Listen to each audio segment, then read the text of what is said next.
Okay, here we are again. Great song going on. Check this one out, even though I've forgotten the name. Anyway, we have my friend Mowgli here. So we're doing a bit of food for a few other different people as well.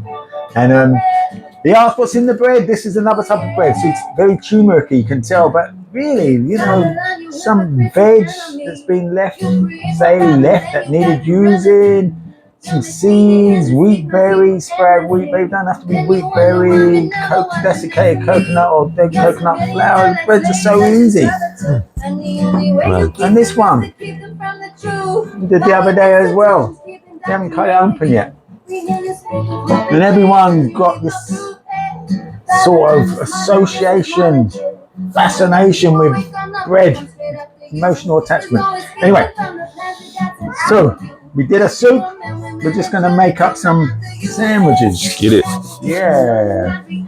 I think the bread is just, it's insane that how you get it like this, it actually rises and that you wouldn't. Like, no. And then what I realised is especially more the kind of yeast properties or the culture in the, where we're using the Rejuvelec and the sprouted wheat. Gives it that. So I realise you got to don't keep opening it. It's a bit like an oven. You keep opening it and it drops. Sometimes like, why do they keep dropping? Then we realise we've been in and out of the dehydrator. Ooh, what's in them? This is red mushrooms, spring onions, walnuts. Proper. You know, whether it's cumin, paprika. A bit of beetroot as well. It has got beetroot. Both got beetroot in there. It looks like a steak. Actually, it looks like you know steak. What? Kind of. That's why we put the beetroot in there as well. Yeah, man. It looks mid-rare. You can see it. It looks mid-rare. It's a close-up. And then the classic is, why vegans or whoever you are, whatever label you want to put on us, do it like the association of like meat and decomposed other human beings, sentient beings, because it's been hijacked. It's very clever. Should I say reverse psychology going on there? Deep down, it's a bit like, the 12 disciples, and all that stuff. It's just all, using the natural cycle of the earth, etc., etc. Because it's going to resonate somewhere deep, so they're doing certain magic.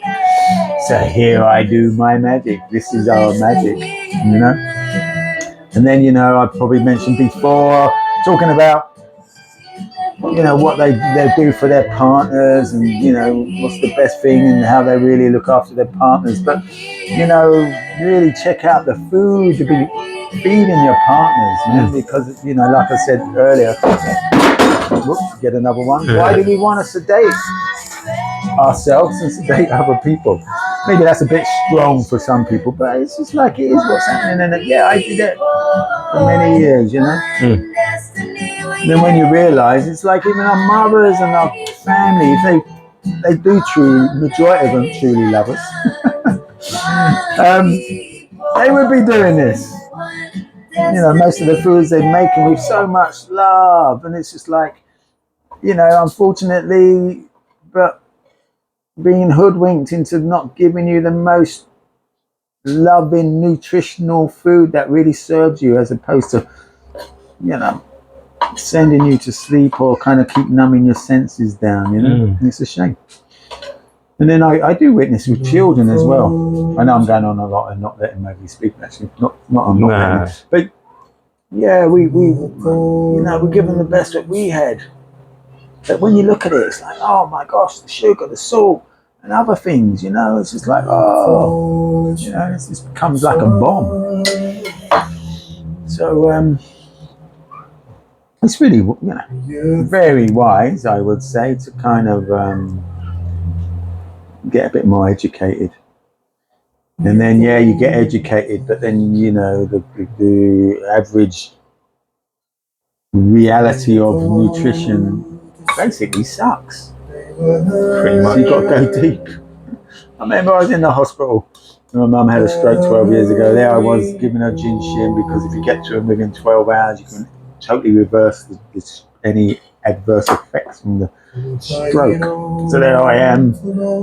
She's looking like death, and then coming more alive, working on the meridian flows, a bit like acupuncture. They call it the grandmother of acupuncture. And then after a few days, she's got much better. And then the dietitian comes around, and it's just like, I could not believe it. Like mashed potato, fried fish. Yeah, man. Like, what? You just want my mum in there longer. Yeah. And maybe bless the woman in some respects, or maybe that was her good-hearted programming. What she thought was the best, but it's ridiculous. So we really need to get good health in the hospitals, proper health. Anyway, there you go. That's our sandwich. It's going to go on top like that. I'm probably going to put more cream on, but this is more for the show of it. Oh my days, happy days. And I forgot this. Pause it, not you. Think about that. I remember years ago I got a bit triggered by that, and then I looked at my triggers, all of the triggers. Come on, let's look at our triggers.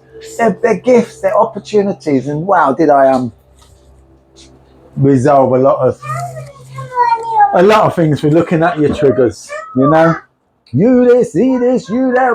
What's the matter with you? It's like whoa. Let's look at that stuff. Anyway, I can do nothing for you. But working on myself, you can do nothing for me but work on yourself. And then children and people around us become, hopefully, a beautiful example or fill our beautiful example of ourselves. And that's the presence. Forget the £1,000 this ring, £10,000, 20, 30, whatever.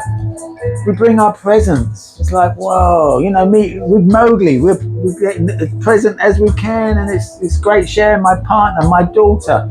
I get into presence and I can feel their presence. It's just like, whoa. Anyway, that's another topic. Christmas every day. Yeah. Anyway, Mowgli, sweet, go on. This is your sandwich. Hey, I'm ready to eat. Yes. And this is the soup.